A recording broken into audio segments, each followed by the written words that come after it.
à l'horizon. Effectivement, sans aller sur ce terrain-là qui sort un peu de mon champ d'investigation, en tout cas pour le moment, parce que je me concentre beaucoup effectivement sur les aspects optiques. Mais c'est une conséquence, c'est un impact de ces travaux, ce que vous dites là. Effectivement, c'est le premier qui est associé à la perception du monde à l'état psychologique de l'individu. Et effectivement, c'est le premier qui explique le fait que quand on voit la Lune à l'horizon, en fonction du paysage qui nous entoure, on a l'impression qu'elle est de taille petite, de grande taille. Mais en fait, c'est pas la taille de la Lune qui change, c'est notre perception de la Lune, parce que l'être humain compare les dimensions des objets. Et donc, si vous voyez un arbre et au-dessus la Lune, vous avez l'impression que la Lune est plus grande s'il n'y avait pas d'arbre. Et c'est le premier qui donne cette explication, effectivement. Et pour revenir à ce qui relève de votre champ de compétences, donc l'optique et la lumière, il s'est intéressé aussi à la réfraction de la lumière au temps crépusculaire. C'est-à-dire, on ne voit pas encore l'astre solaire, ou si c'est l'aube, où il vient juste de disparaître, il est englouti derrière l'horizon, surtout si c'est en mer, mais il reste de la lumière, il explique cela par des effets de réfraction. Cette question permet aussi de rebondir, j'allais dire, sur aussi un autre aspect très important.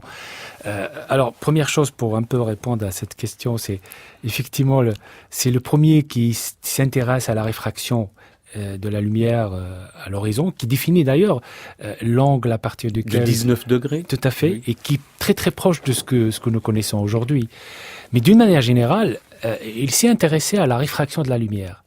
Mais il faut aussi souligner qu'avant lui, il y avait un de ses prédécesseurs, Ibn Sahl, qui lui, par contre, je pense c'est très important aussi de le noter, c'est le premier qui étudiait la réfraction de la lumière, notamment dans ce climat cet engouement d'étudier les instruments ardents.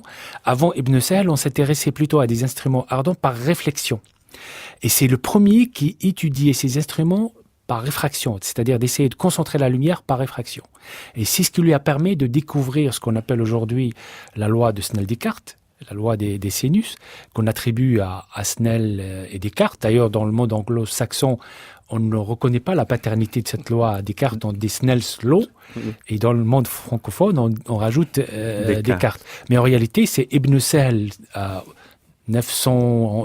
980 à peu près, qui effectivement découvre cette loi et qui propose cette idée de génie de caractériser les milieux par ce qu'on appelle aujourd'hui l'indice de réfraction. Mais en fait, il ne disait pas l'indice de réfraction, mais un rapport de segment de propagation de la lumière dans le milieu.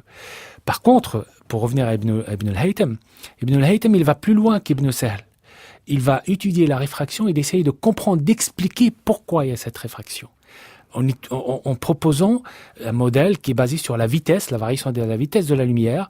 Quand la lumière passe d'un milieu raréfié vers un milieu dense, sa vitesse diminue et vice-versa. Et donc, il est dans cette approche de comprendre les phénomènes, de proposer une explication physique. Il n'est pas uniquement géomètre, mathématicien, mais c'est un vrai physicien.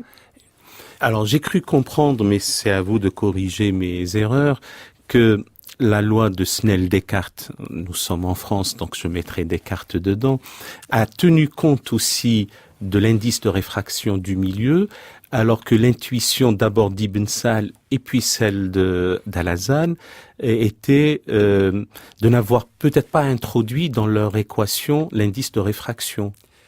C'est aussi un peu plus compliqué que ce que je raconte. Mais je dirais pas cela comme ça. Je dirais que, au contraire, l'idée d'Ibn Sahl, elle est plus puissante que d'introduire l'indice de réfraction.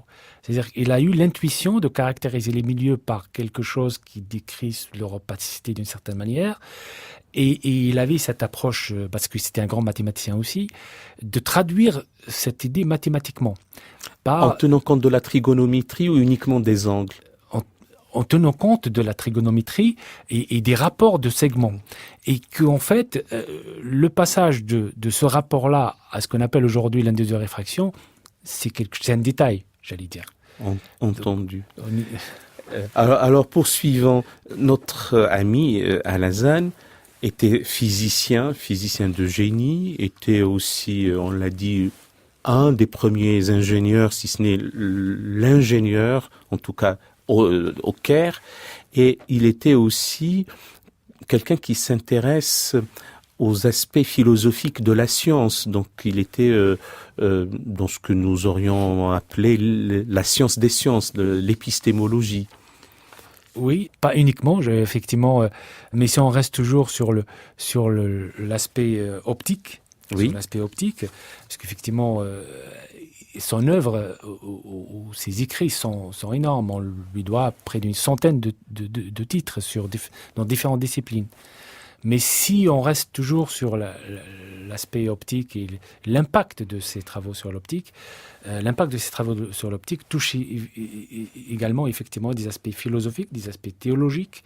On est dans cette relation de l'être à son environnement, à l'univers, à la nature, et par cette approche expérimentale, d'ailleurs, effectivement, cette approche expérimentale qui va changer aussi notre façon de concevoir le monde, de concevoir l'univers. Et c'est pour ça qu'aussi, un certain nombre d'études récentes démontrent clairement l'influence de ces travaux sur toute la théologie de la Renaissance, même l'aspect art et culture aussi, sur les perspectives, la peinture de la Renaissance, pour montrer qu'effectivement, ces idées sur l'optique dépassent largement les sciences de la lumière.